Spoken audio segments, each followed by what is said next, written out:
O cinema brasileiro já completou 100 anos. Quem faz cinema sabe que faz parte de uma tribo, aqui ou em qualquer lugar do mundo. Nessa grande tribo universal, nós, mulheres, somos uma tribo à parte. Atrizes, produtoras, diretoras, figurinistas, maquiadoras, continuistas, roteiristas e câmera. Cinema é ofício, negócio, aventura e arte. Na frente ou atrás das câmeras, nós fazemos parte do sonho e da grande ambição de fazer cinema no Brasil. E o que ele nos dá em troca? Sucesso? Muito mais que isso. Nenhuma arte conseguiu registrar tão profundamente a transformação da mulher nesse século. Então vamos seguir a trilha dessas visionárias estrelas que formam um rico painel da mulher nesses hoje mais de 100 anos do cinema brasileiro.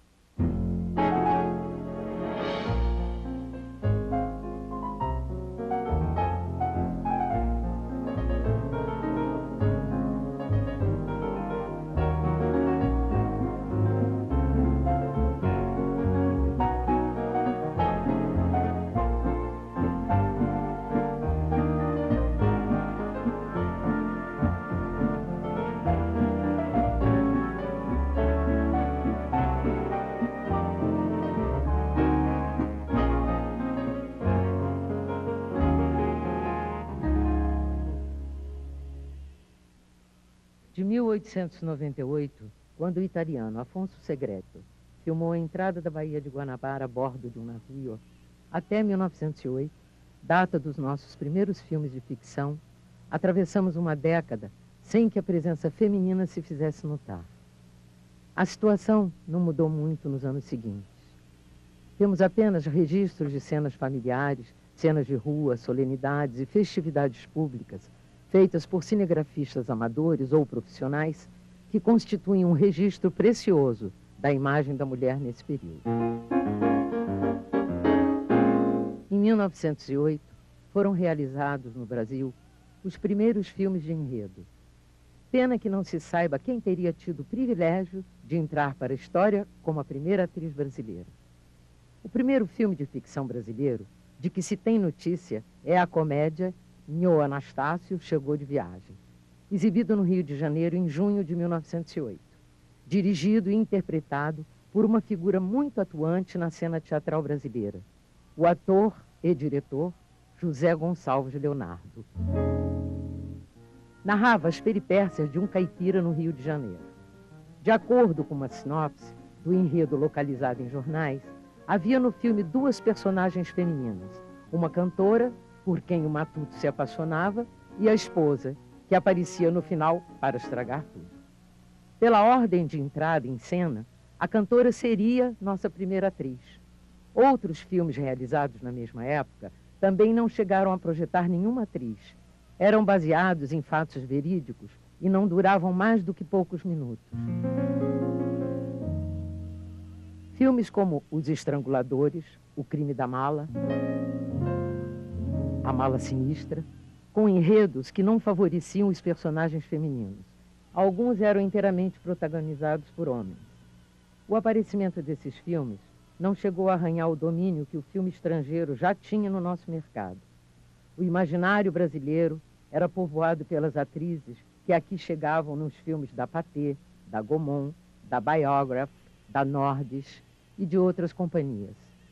Nessa época, começaram a surgir os fãs de cinema, que passaram a cultuar as atrizes como deusas. Eram elas Asta Nielsen, Francesca Bertini, Miss Tonguette, Pina Menichelli, Mae March, Blanche Sweet e Carol Dempster. O culto às divas era um fenômeno conhecido nosso desde o século anterior. Trupes estrangeiras de teatro nos deleitavam com as enigmáticas Sarah Bernard e Eleonora Duse.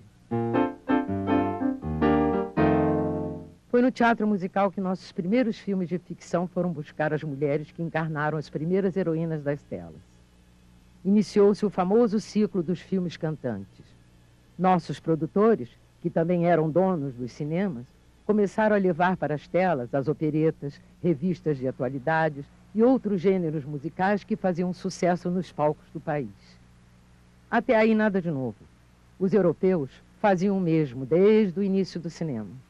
Mas alguém, dizem que foi o empresário espanhol Francisco Serrador, teve a ideia de sonorizar de forma bastante peculiar esses filmes ditos musicais.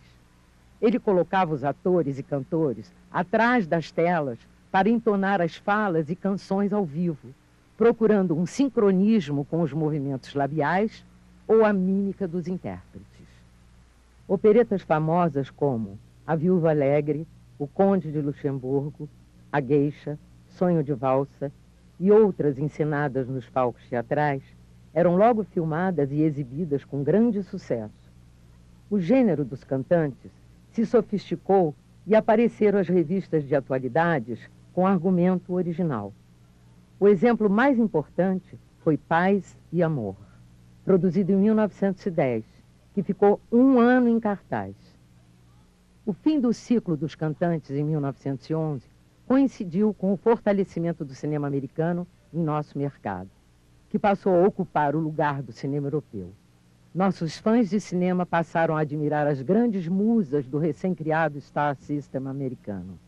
Mary Pickford, Lillian Gish, Grace Kunat, Pearl White, Mabel Normand e Hedda Bara. Apenas surgiu o cinema no Brasil, surgiram também os cinéfilos, né? Mais tarde chamados fãs.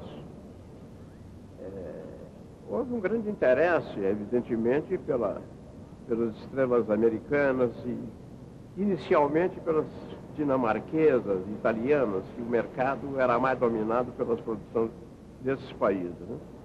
Mas quando aparece o cinema brasileiro, publicações como Palcos e Telas, Cena Muda, Para Todos e, posteriormente, Cinearte, começaram a dar apoio ao cinema brasileiro.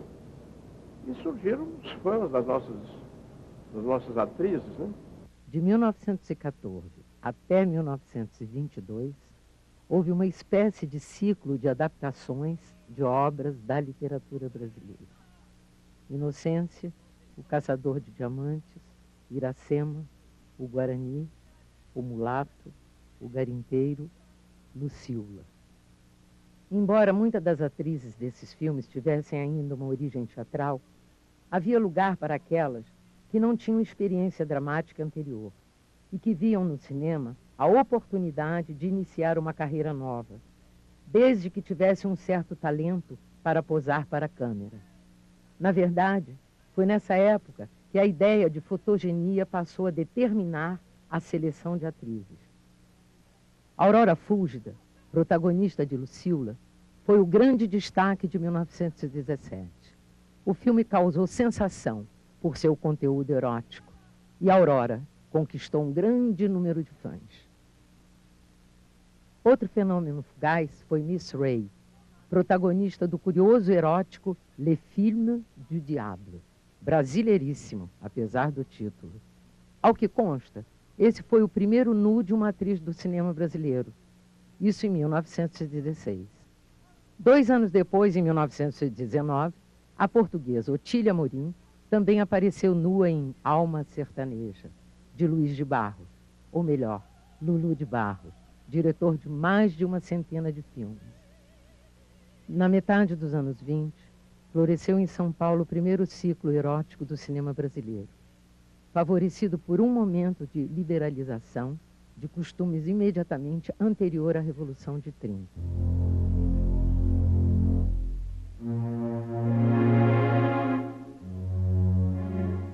Filmes como Morfina,